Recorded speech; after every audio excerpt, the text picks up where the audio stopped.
Intel, Nvidia, AMD. Un combat qui fait rage maintenant depuis quelques années dans le monde de l'hardware et qui ne fait pas l'unanimité. Malgré que certains repassent au-dessus de l'autre en termes de performance de temps en temps, il y a toujours des communautés qui s'obstinent à dire que non, celui-ci est le meilleur, celui-ci est l'un et l'autre moins cher, pas cher, présent depuis plus longtemps dans le marché ou non, bref, il y a toujours des débats et moi d'un côté ça me fait kiffer. Évidemment je suis très positionné, certains le savent, je ne pense pas avoir besoin de vous dire chez qui, mais j'arrive quand même à reconnaître que tous les partis, enfin toutes les marques sont très bonnes en fait. J'ai certes mes petites habitudes, mais quand je dois recommander à des potes ou même des gens de la communauté certains matériaux, bah je vais surtout aller voir en fonction de leurs envies et de leur prix, je ne vais pas forcément me focus sur une seule marque, parce que sinon ce serait pas cool, et surtout que à l'heure d'aujourd'hui, elles se valent vraiment super bien. Il n'y en a vraiment pas une qui est hyper au-dessus de l'autre, et c'est ça qui est cool. Que du coup, comme je vous l'avais déjà dit, ça fait un petit combat d'escalier, genre il y en a une qui montre et l'autre elle fait hey, qu'est-ce que tu fais là, maintenant c'est à moi, et puis voilà, ça fait toujours comme ça, et au bout d'un moment, elles arrivent dans la stratosphère, voilà, c'est incroyable. Et du coup, ce que j'ai décidé de faire aujourd'hui avec l'accompagnement des Messi, je dis bien l'accompagnement, pas le sponsor, tout le matériel qui va être présenté ici provient effectivement de chez Messi, mais la vidéo n'a pas été sponsorisée, il n'y a pas de chèque derrière, ni quoi que ce soit. Et le matériel, je leur renvoie, donc voilà, vous savez, on est complètement neutre au niveau de la marque. Mais effectivement, ils m'ont prêté tout le matériel pour pouvoir vous présenter deux grosses configs. Il y a une config qui va être full AMD, donc il y aura GPU, CPU, AMD et tout le reste des composants, bon bah ça va être du MSI. Hein. Et sur le côté, on va avoir une config Intel X Nvidia, étant donné qu'actuellement, il n'y en a aucun des deux qui fait les deux. Nvidia ne sort pas de processeur, Intel ne sort pas encore de carte graphique. Et donc le but de cette vidéo, ça va être de voir, bah,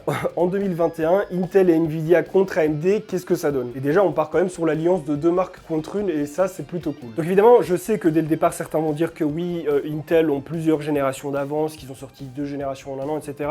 Ça, au final, on s'en fout. On cherche pas à savoir, historiquement parlant, qui était là avant, après, etc., qui fait le mieux, non. Le but de cette vidéo, c'est de savoir, à l'heure d'aujourd'hui, à l'heure actuelle, laquelle de ces compositions de composants peut fournir le plus de performance. Parce qu'évidemment, on n'est pas à l'abri qu'en 2022, AMD se ramène avec des énormes composants de nouveau, une énorme évolution, on n'en sait rien. Tout comme on ne sait pas ce que dans le futur, Intel et Nvidia vont encore pouvoir proposer. Donc ici, il n'est pas question de parler de génération d'avance ou non, et surtout, si vous voyez cette vidéo en 2022 ou en 2023, ça sert à rien de dire, bah non, parce que regarde aujourd'hui, non, non. Là, présentement, on est en décembre 2021, cette vidéo peut très bien devenir obsolète dans un mois, on n'en sait rien. Bref, je vais un petit peu vous montrer les composants qu'on a choisis avec MSI pour faire cette vidéo. Alors tout d'abord, on va commencer par la base, ce qui va servir vraiment aux fondations du PC, parce qu'évidemment, je vais pas mettre une alim différente et un water cooling différent, et voilà, des choses différentes pour chacune des compositions, étant donné qu'on veut plus ou moins le même résultat. Donc pour la mémoire, j'ai utilisé le Spatium M480, c'est donc un SSD M2 NVMe de chez MSI, qui a des vitesses de lecture et d'écriture qui sont vraiment dingues, hein. Genre lecture on est à 7000, écriture on est à 6800, c'est peut-être pas encore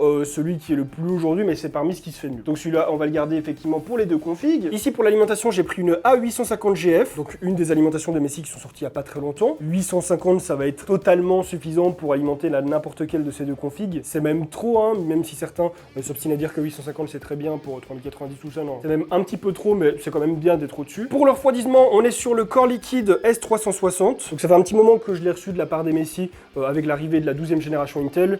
Plutôt performant, plutôt cool. On est sur quelque chose d'assez sobre au niveau des ventilos, mais ils font vraiment le taf et en plus de ça, ils sont pas très bruyants. Et puis forcément, hein, ça c'est hyper 2021, c'est très nouveau. Bon, c'est pas nouveau parce qu'il y en a qui le font depuis 2020-2019, mais le petit écran sur le water cooling, ça a toujours son petit charme. C'est certes hyper dispensable, hein, je veux dire, c'est pas du tout quelque chose qui est obligatoire. Possibilité d'afficher des températures, le niveau d'utilisation de certains composants. Vous pouvez également mettre des images, des gifs, il y a même moyen de mettre des MP4, il me semble, sur celui-ci. Et la qualité de l'écran est pas mal du tout par rapport à ce qui se faisait avant. Le seul truc, moi, bon, par rapport au Waterblock, c'est sa taille, c'est vraiment très gros comparé à la taille de l'écran, mais bon, j'imagine qu'il y aura un public pour ça, il y aura des gens qui aimeront bien. Bref, ça c'est la base de la config, c'est vraiment ce qui va être présent sur les deux configs. Maintenant, on va passer aux configs de chaque marque. On va commencer par AMD, pour vous montrer que je suis bon joueur quand même. Pour le processeur, on a un Ryzen 5950X, c'est actuellement ce qui se fait de mieux dans le grand public chez AMD. C'est le plus gros Ryzen qui existe pour l'instant, vraiment une bête dans le gaming, dans le multitâche, il n'y a rien qui l'arrête. C'est vraiment une grosse bête, jusqu'à il y a encore quelques semaines, c'était vraiment le processeur le plus puissant dans le grand public. Puis bon, bah Intel est arrivé avec la 12e gène et ça a fait basculer pas mal de choses, mais ça reste un monstre. Pour la RAM, on est chez Kingston, la Renegade, c'est une des dernières RAM qu'ils ont sorti en DDR4 du côté de chez Fury. Là du coup, bah on reste sur de la DDR4, hein, étant donné qu'on n'a pas encore de DDR5 sur AMD. Et alors on est sur du 32 Go cadencé à du 3600 MHz, ce qui est parfait pour de l'AMD, ce qui est parfait pour le gaming aujourd'hui. Bon, évidemment, on n'est pas obligé de taper jusque du 32 Go pour le gaming, mais il y a quand même certains jeux qui dépassent un petit peu les 16 Go, qui commencent à être un petit peu plus exigeants, donc je dirais que même si c'est pas obligatoire d'avoir autant aujourd'hui, commencer petit à petit à passer à 32 Go peut être une bonne chose à faire. Pour la carte mère, on est sur la X570S Carbon Max Wi-Fi. Ça fait un petit peu long comme référence, hein, mais voilà. C'est aussi une des dernières cartes qui a été sortie chez AMD en X570. Donc grosse carte mère qui dispose d'un système de refroidissement des divers composants assez optimisé. On est sur du PCIe 4.0. Et alors Wi-Fi 6 Home, et ça, j'ai envie de dire que on s'en tape un petit peu. Hein. Wi-Fi 5, 6, WXY, je veux dire, nous, à l'heure actuelle, on a la 5G dans nos vaccins Covid, donc je pense que bon, on s'en fiche. Oui. On s'en fiche complètement. Pour la carte graphique, encore une fois, le plus gros bébé de chez AMD.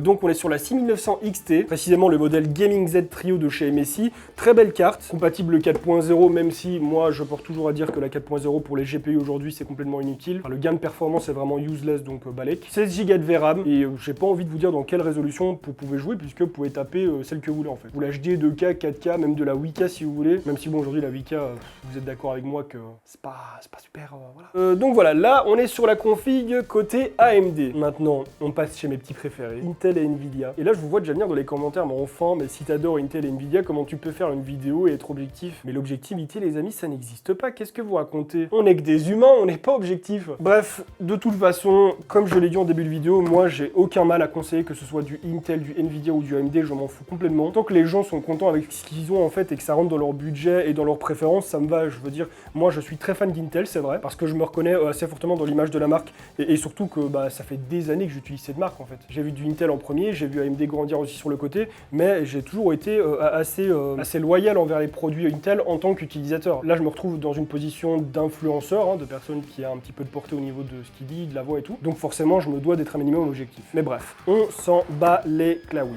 Alors, ici, un petit 12900K dans une boîte un petit peu spéciale, hein, qui m'avait été envoyée par Intel au lancement. Pareil, énorme processeur qui est venu soulever le game là dernièrement. Au même titre que le 5950X, c'est tous les deux des processeurs monstres. Il y a des points où le 12900K passe un petit peu au-dessus. Il y a d'autres points où le 5950X va passer de nouveau un petit peu au-dessus. Ça dépendra des différentes applications, mais en termes de jeu, par contre, c'est vraiment celui-ci pour l'instant qui est au-dessus. Oui, je sais, ça peut changer d'un jour à l'autre avec la prochaine génération AMD. Vous inquiétez pas, je sais. Pour la RAM, du coup, on est resté chez Kingston Fury.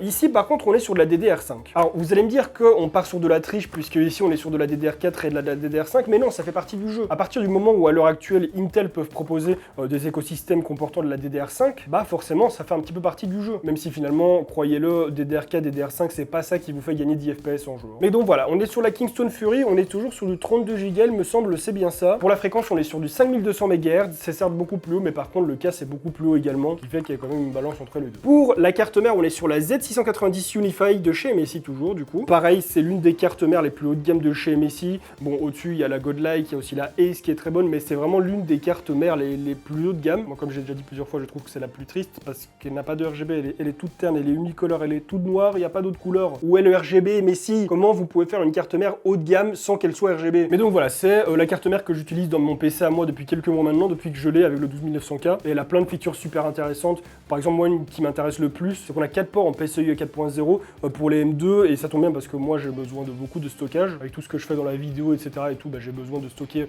pas mal de rush, même sur le côté, le dessin, la photo et tout. Et sinon, bah, du coup, compatible DDR5, évidemment, ça, vous vous en doutiez un petit peu. On va pas mettre de la DDR5 sur de la DDR4, ça n'existe pas. Ensuite, bah, pour finir, la carte graphique, une RTX 3090, encore une fois, le plus gros monstre qu'ont actuellement Nvidia. Je dis bien actuellement parce que voilà, on a entendu parler d'une petite 3090 Ti. Bon, Nvidia, au bout d'un moment, voilà, pas comme si on était déjà dans l'attente de plein d'autres cartes qu'on n'a pas, donc arrêtez un petit peu d'en produire d'autres, s'il vous plaît. Hein. C'est clairement la plus grosse bête qu'ils ont actuellement chez Nvidia. Je ne vais évidemment pas vous bassiner avec toutes les features, Ray Tracing, DLSS, c'est bon, on connaît, hein, on a eu assez, on a eu l'info. Mais par contre, 24 Go de VRAM, c'est clairement un GPU qui s'adresse aux créateurs. Vous pouvez certes faire du gaming avec, hein, c'est d'ailleurs la plus grosse carte qu'il y a actuellement chez Nvidia pour le gaming, mais en tout cas, avoir autant de VRAM, ça ne signifie qu'une chose, de la création, du rendu vidéo, de la 3D, tout ça, tout ça. Bref, c'est vraiment une grosse bête aussi, au même titre que la 6900 XT, elles se rendent très bien dedans toutes les deux. J'ai encore jamais fait un versus entre les deux, donc j'ai aucune idée de laquelle va le mieux mieux performer. Certains portent à dire que c'est la 6900 XT qui performe le plus, d'autres disent que c'est la 3090. Donc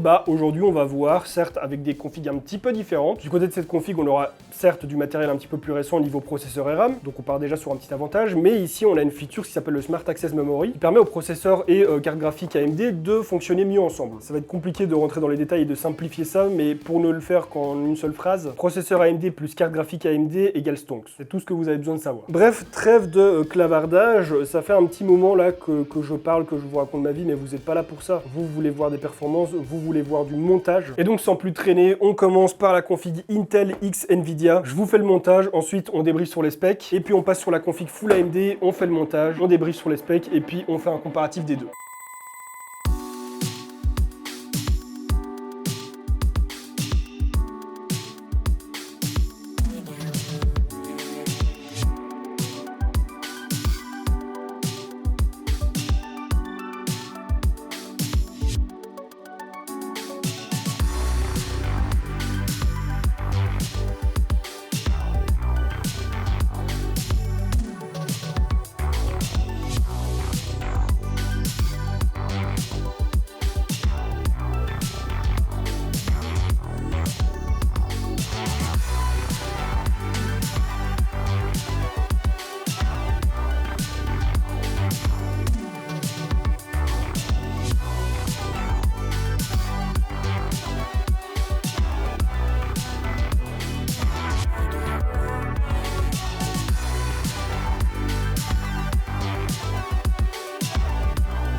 Donc petit débrief avant le grand final, on a une config ici qui est vraiment maxée pour tout, que ce soit pour le jeu ou pour le multitâche. Avec une config Intel Nvidia, on n'aura rien de mieux à l'heure actuelle, je veux dire un 12900K et une 3090, c'est vraiment ce qui se fait de mieux. Et malgré toutes ces performances, en jeu, la chauve reste plus que correcte évidemment si vous avez un bon refroidissement avec sur le côté. Bref, maintenant on passe sur la config Full AMD.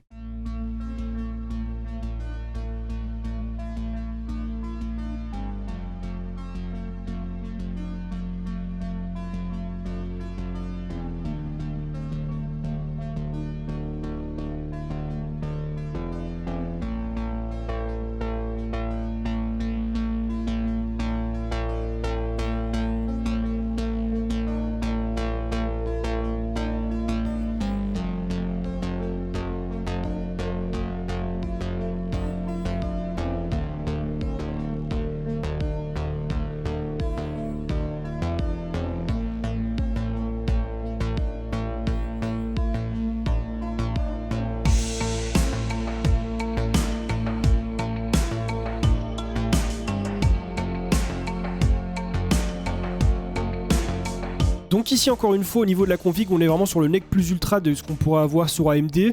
Vraiment je peux le dire aujourd'hui, je suis choqué. Pour une marque comme AMD qui a subi pas mal de coups durs mais qui a su se relever, vraiment le retour en force là il est vraiment violent. Enfin je veux dire, on est quand même sur un écosystème d'une seule marque, on n'est pas sur un combo Intel et Nvidia, on est vraiment sur une seule marque, on est sur AMD. Et pour ceux qui connaissent mon contenu, bah vous saurez, enfin vous le savez aujourd'hui, je suis très porté vers Intel et Nvidia. Mais là clairement je dois le dire aujourd'hui, on est sur quelque chose qui rivalise totalement et qui dépasse même parfois Nvidia et Intel. Le plus impressionnant reste quand même tout ce qui est température parce qu'on est vraiment assez bas comparé à Intel et Nvidia, alors que je le rappelle on est sur la même configuration que soit au niveau du boîtier, du water cooling et des ventilateurs. Donc clairement malgré ma préférence pour les concurrents, aujourd'hui il faut l'admettre, AMD ont quand même fait une énorme remontada et ont bousculé tout le marché de l'hardware et surtout ces deux concurrents qui étaient vraiment en train de flémarder. Bref, pour un petit peu plus de concret, on va faire un comparatif entre les deux. On se retrouve plusieurs jours après mes tests, donc voilà, les deux PC et les deux configs sont comparés. Et ce que je dois dire c'est que je suis assez surpris parce que je m'attendais pas forcément à ce que l'un prenne le pas sur l'autre, à ce qu'il soit beaucoup plus puissant. Mais là c'est tellement serré, c'est tellement peu creusé qu'en fait j'ai une conclusion assez banale, assez simple. Vous l'aurez vu dans les tests de toute façon, les chiffres sont là. Là je ne vais faire que vous donner ma conclusion à moi, mon impression sur tout ce qui s'est passé durant ces tests. Alors premièrement pour le multitâche, j'ai fait très peu de tests, je vous l'accorde, tout simplement parce que pour moi l'intérêt c'était vraiment vous parler de config gaming, même si certes quand on parle de 3090 on parle pas forcément gaming, quand on parle de 12900K on parle pas non plus forcément de gaming, 5950X pareil non plus, en fait c'est vraiment du matos qui est adapté vraiment aussi au multitâche de très haut niveau, et qu'on peut bien entendu utiliser pour du gaming, et c'est ce que font beaucoup de gens. Pour avoir une config qui est vraiment maxée, ils prennent ce genre de composants. Mais évidemment si vous voulez juste une grosse config pour jouer en 1080p, en 2K ou en 4K,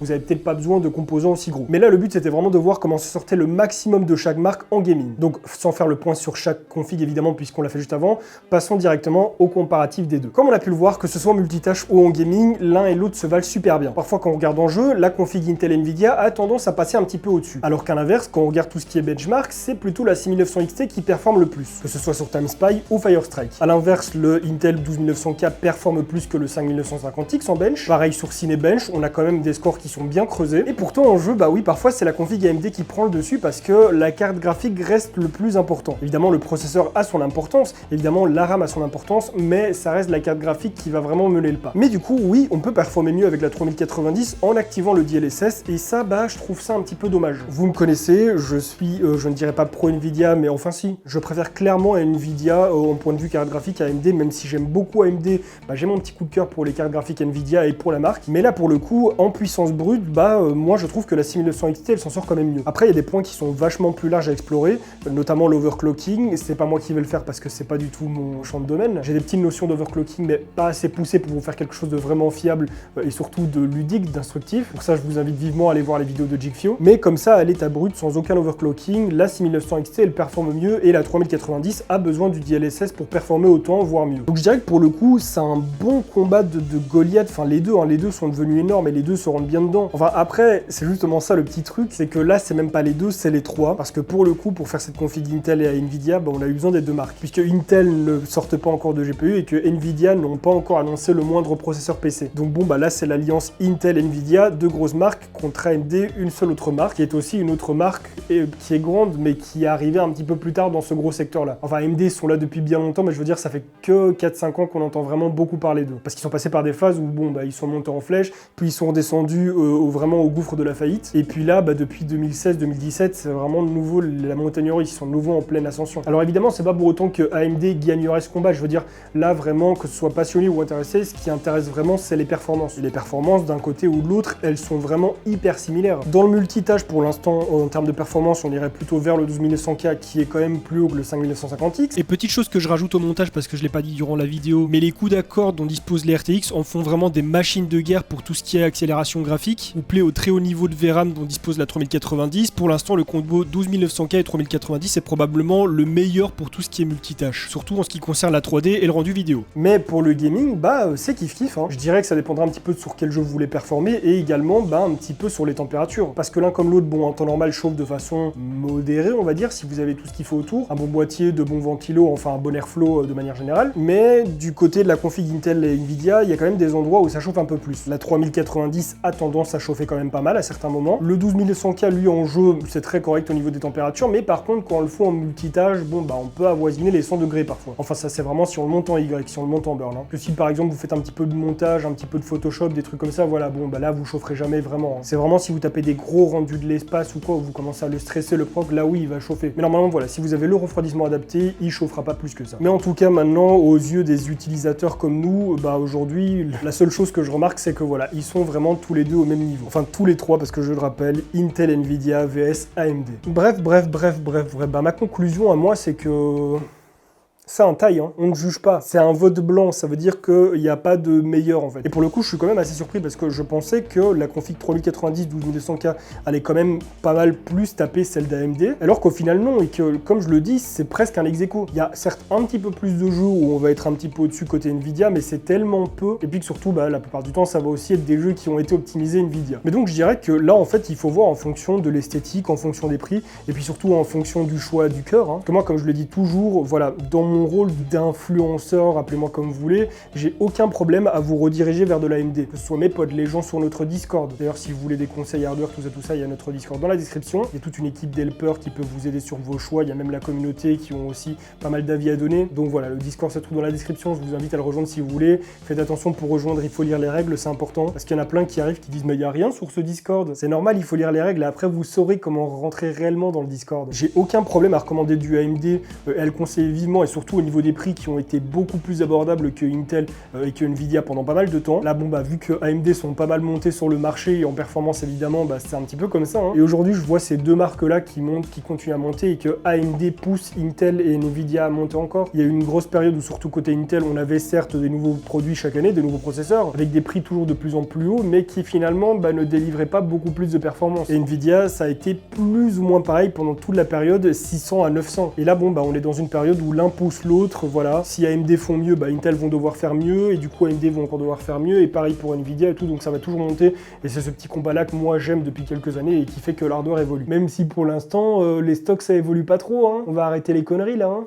Bref, bah je suis vraiment super content d'avoir pu faire cette vidéo, merci beaucoup à MSI de m'avoir prêté tout ça. Ils m'ont juste prêté les produits, ils ne m'ont pas payé pour faire cette vidéo, pareil pour AMD j'ai pas été payé, pareil pour Intel et Nvidia j'ai pas été payé, c'est une vidéo non sponsorisée, juste MSI m'ont prêté tout ça. Et AMD m'ont prêté le processeur aussi, du coup merci beaucoup à eux. Du coup voilà, j'ai énormément kiffé, ça faisait longtemps que j'avais plus fait de petits builds, elle a été un petit peu longue parce que je voulais faire les choses bien. Surtout voilà, comme je l'ai dit, tout a été fait sous Windows 10 parce qu'au début j'étais passé sous Windows 11 et je voyais des choses bizarres, que ce soit sur mon PC ou sur celui que je testais, j'avais des écarts de performance bizarres, j'avais des crashs et tout. Quand je lançais mon logiciel de record, je perdais un nombre de FPS assez conséquent. Du coup pour ces tests, j'ai décidé de repasser sur Windows 10, comme ça vous le savez. Si aujourd'hui vous êtes sur Windows 11 et que vous avez des résultats différents, bah c'est normal. Mais bref, des vidéos build comme ça, moi ça me fait bien plaisir, n'hésitez pas à me dire dans les commentaires si vous aussi vous en voulez plus, des vidéos montage PC, pourquoi pas comparatif Intel, AMD, Nvidia, tout ça encore dans le futur. Mais en attendant, si celle-ci vous a plu, je vous invite à la liker et à la partager pour me soutenir, à vous abonner à ma chaîne YouTube sans oublier de cliquer sur la petite cloche pour recevoir des notifications lorsque je vais sortir de nouvelles vidéos, à me rejoindre sur mes réseaux sociaux et à regarder d'autres de mes vidéos qui s'affichent actuellement à l'écran. Et sur ce, on se retrouve très bientôt pour une nouvelle vidéo. En attendant, portez-vous bien. Bye les gens.